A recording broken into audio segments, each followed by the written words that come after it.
నామానికి మహిమ కలుగునుగాక. సభలో కొన్ని మాటలు మాట్లాడుతున్నానండి.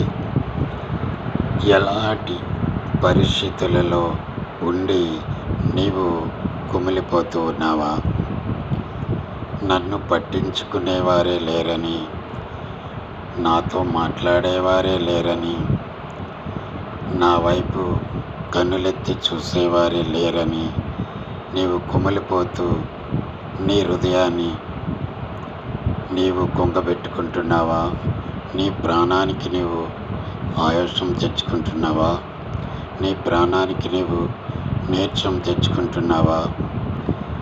బయటి వారే కానీ, ఇంట్లో వారే కానీ, బంధువులే కానీ, రక్త సంబంధులే కానీ, నీ కడుపున పుట్టిన వారే కానీ నిన్ను వేలను చేసి తుణీకరించి ఈనాడు నిన్ను విడిచిపెట్టి ఉన్నారా?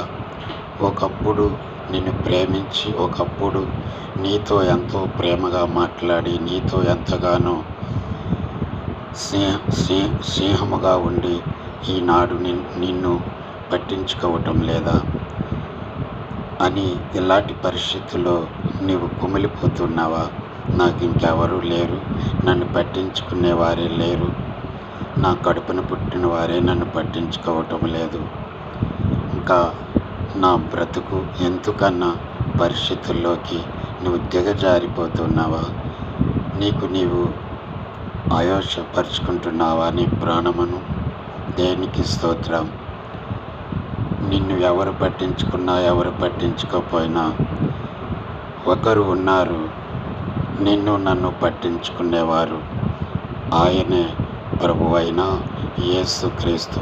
నీ కోసం నా కోసము సిలువలో తన ప్రాణము పెట్టి ఆఖరి రక్తపు బొట్టు వరకు చిందించిన ఆ ప్రభువు నిన్ను రక్షించడానికి ఆయన సిద్ధముగా ఉన్నాడు.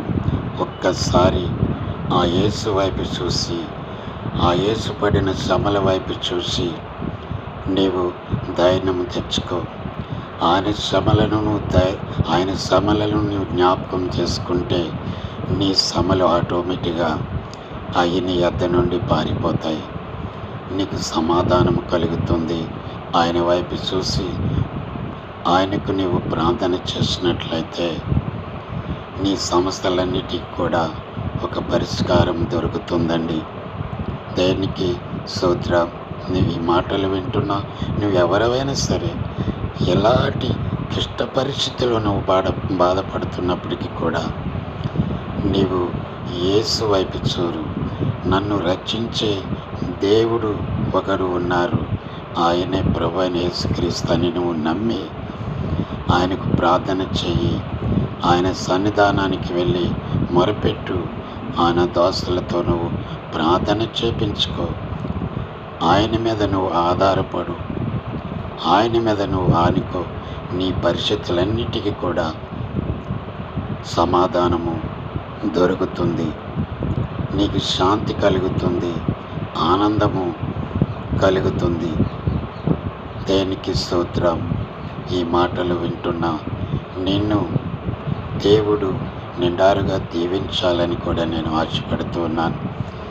ఈ మాటలు వింటున్న ప్రతి ఒక హృదయంలో ఎలాంటి సమస్యలతో బాధపడుతున్నా, వారు ఏ యాతనతో ఉన్నా, వాళ్ళు ఏ సమస్య తీరాలని ఆశపడుతున్నా ఆ బిడ్డలలో ఆ ఆశ నా దేవుడు నెరవేర్చునుగాక.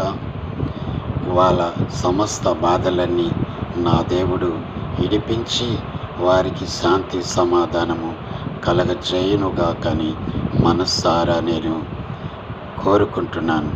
దేవునికి స్తోత్రం కలుగునుగాక. ఆమేన్, ఆమేన్, ఆమేన్.